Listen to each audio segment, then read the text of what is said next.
But speaking of good players, we could bring in maybe in the summer if Schlupp, his wages might be an issue. It might not be possible at all to think of him as a long-term purchase. What does anyone think of this young man, James Penrice? He's like Hearts player of the season so far. Used to play for Livingston. He's only been at Hearts this season. He strikes me as a really good player, and it'll cost absolutely nothing. Anyone have any views on him? Well, I think he's absolutely pish, Gav. Yeah. You beat me to it. Yeah. There's You think he's absolutely pish? Pish.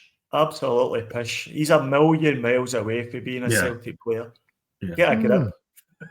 If you can't beat the worst Rangers team in history at home, then he's not good enough for us. Here are the new contributors to Celtic World that I'm going to get in contact with. Pete McGee likes the look of Penrice. Maestro says, good player. And there's a few others who say, no, not good enough for the Champions League. Okay, fair enough. But that brings us on to the next point then. The future of Celtic, right? We're now playing in an expanded Champions League.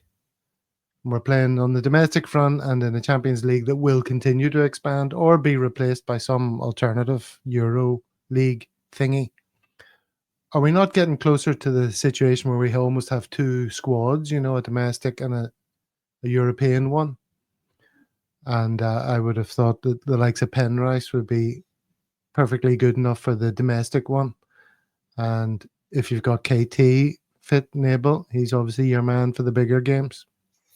Do you think that's where we're headed? Is that the future for Celtic? No, I don't think it is. No, I think when you talk about having a team for Europe and a team for domestic games, then you're back into the realms of the nonsense that David Murray came away with when Rangers were cheating their way to title after title. That's what he said. He intended to have a team for domestic and a team for Europe. Now, to me, that's just a total lack of respect for the domestic game.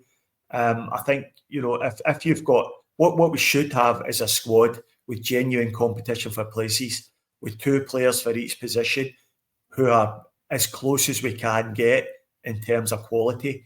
So if you've got Kieran Tierney at left back, then you don't have Penrice as his backup. Because, if you're going to do that, you'd be as well keeping Greg Taylor. Because to me, Greg Taylor's twice the player that James Penrice is. So, if James Penrice improves tenfold over the next couple of years, it might be as good as Greg Taylor. But we need to be aiming higher than that. And the same goes on the other side for right back. We've got Alistair Johnson and Anthony Ralston. We should have a player like Ralston, no harm to Anthony Ralston. He's having a great season and he's putting in some great performances. But we need a player closer in terms of talent level to Alistair Johnson. And across the back four as well for the two centre halves. And I think, when Cameron Carter-Vickers drops out of the team, there is a drop-off in quality for who comes in behind him. And that's, again, something we need to address in the summer. But this notion of having a totally different team for domestic games is not for me at all. I accept the notion that we need a bigger squad if we're going to compete on all fronts. But I think you've got to show enough respect for the domestic game to play your best players when possible in domestic fixtures. Well, Penrice seems to have sparked quite a debate in the comments. And he's polarizing figure. Some saying definitely he's an excellent player. Mahesh among them. Others saying he is pish and enjoying me being told that I'm talking pish. From Stephen. Be James Hoosface. Do you have a view on him, Brian? I'll be honest with you, I don't know much about him, but I would rather promote from within than go and spend 300 grand on a guy who's 26 and is playing in a really bad Hearts team. I'd rather have Mitchell Frame or one of the kids come in than just waste money on an average left back from Scotland. Yeah, that's absolutely bang on, Brian. We've got Mitchell Frame, who's got good big raps on him. We've also got Matthew Anderson, I think, who's on loan over in Austria at the feeder club we have over there, whose name escapes me right now. So we've got left backs in the system who maybe just not quite good enough at the moment to challenge for a first team spot, but that's That's where we should be looking before we look at guys like Penrice. Because when you talk about European games and European squads, we have to look at the homegrown player quota. We have to have a certain amount of those, and I think we should be looking at our own academy first before we start looking at guys like Penrice. Is Adam Montgomery left-sided?